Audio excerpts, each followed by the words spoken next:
Hey there. So for our next set of seated exercises, we are gonna go to our strength training. So you see, I took my flip-flops off, put on my shoes, and I think it's best to wear shoes to demonstrate strength training. Now, as we get into our strength training, again, we're gonna be seated, and it's really ideal in most of the exercises to come to the front or in front of your chair or not against the back. I'm also going to have my cheat sheet here, my exercise library, so I can get into it and keep going. So this exercise is going to be your hip or your rear lift.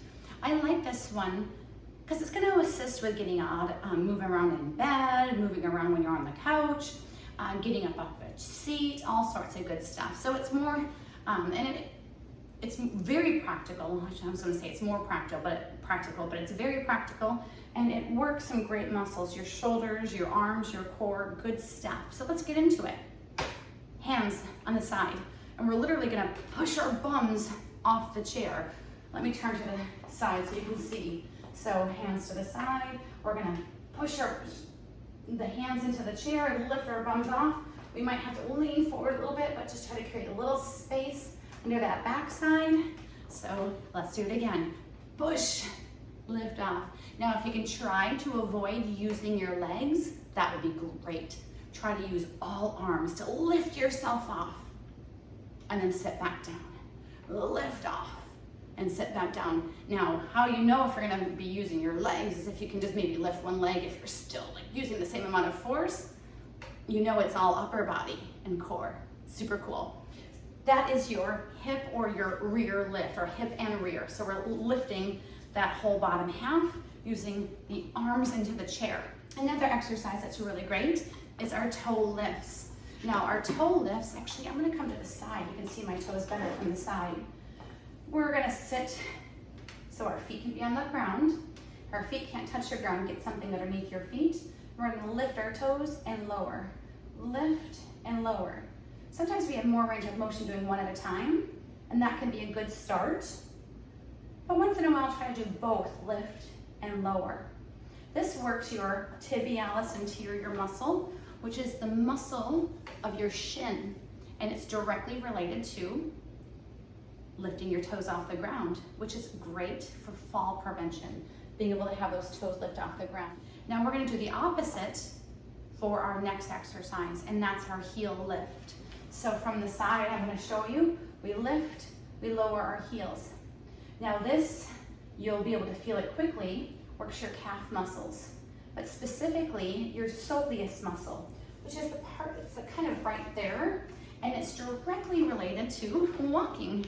Lift and lower, heels up, heels down. You can do one or the other, if that's what works best for you right now. And once you get better and better, heel up, heel down.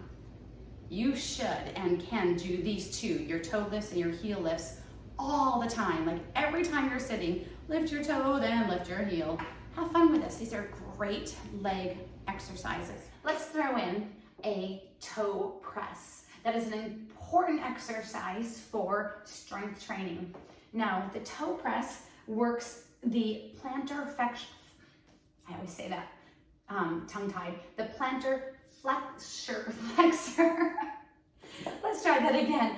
The plantar flexor muscles. In short, they're the muscles that cause your feet to flex, to round, to curve, to grip, which is really important for fall prevention, which is also something that's really important for mobility, because you start to learn how to have control of your feet muscles, your toes, and we want to keep that control. And then if you can flex, you're going to have the ability to extend using some other muscles, that specifically your tibialis anterior from your toe raises. But this helps you get some more control with your feet. This is especially good, excuse me, if you find yourself cramping. You can use the toe presses and the toe raises to help work out those cramps.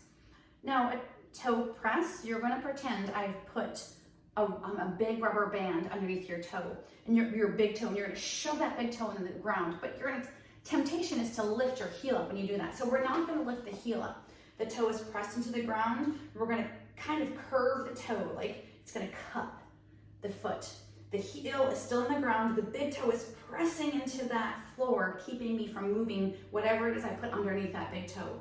Now, I'm pulling tight, you're pushing down tight. Your heel and your toe are pressed into the ground, and then relax. Again, press them into the ground, heel and toe, and then relax. Now you can do both at the same time.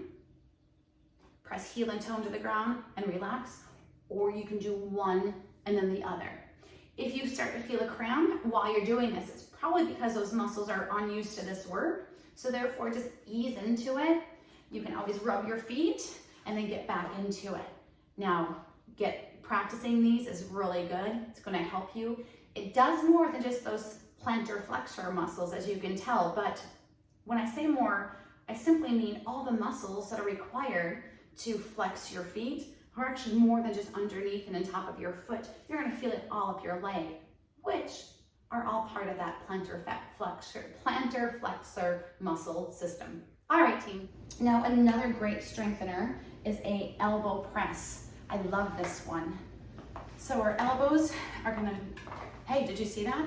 I scooted to the back of my chair. This one you're allowed to. We're going to scoot to the back of our chair. We're not going to use our legs, but have your toes on the ground at least. And we're going to push our back away using just our elbows.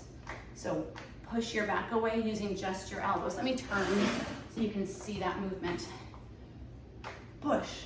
See, my elbows are shoving into the chair, and I'm squeezing my shoulder blades together. I'm looking up, and I'm pushing my chest through. So that is the elbow press. That is working your lat muscles, and it's also giving room to actually stretch out those chest muscles, and that is a great postural exercise. Now we have our deep abdominal crunches. This one is a small range of motion. And again, I push myself to the back of the chair. Let me turn again to the side. Oh, it's a loud noise, isn't it? So we're gonna make sure that this portion of our back, like the portion between our ribs and our hips. So right here where your hands go, we're gonna make sure that that's constantly in contact with the surface of the chair. And all we're gonna do is take our rib, the bottom rib, and we're gonna try to bring it toward our hips. But we're not letting go of this portion of our back, and then come up again. We squeeze rib toward hip. Now that's a deep crunch. And then come on back. We're not tipping forward. I have my hands up here. I don't know where I can put them so you can see. Rib towards hip. The back doesn't move from the chair. In fact, pull your belly button into the spine and then allow the lower back to press, or the mid back to press into the chair, and then come on up again. That's your deep abdominal crunch. Such a great exercise. Such a good one for building those muscles that stabilize the core, stabilize the spine. So nice. All right, so then we have our side crunches. Lesson learned, I lifted up a little bit, not so loud. Our side crunches, the front ones, the deep abdominal crunch works here. The side one's gonna work just like what we hear in the name, the side. If you are able to take a hand behind your head, if your shoulders allow this movement, this is a great way to start. But if not, you can put your hand at your side. Our other hand is gonna be at its side, and we're gonna simply try to rub. See how my hand is in my arm is touching the side of the chair all the way down, as far as it can go, and all the way up. I'm gonna see if we can get closer to the ground, but I want my arm in contact with the chair the whole time. So this is working actually both sides of your body. So when we go down, we're working the side of the straight arm. So we're crunching right here. When we come up, we're using this muscle to pull ourselves up. So this is a side crunch.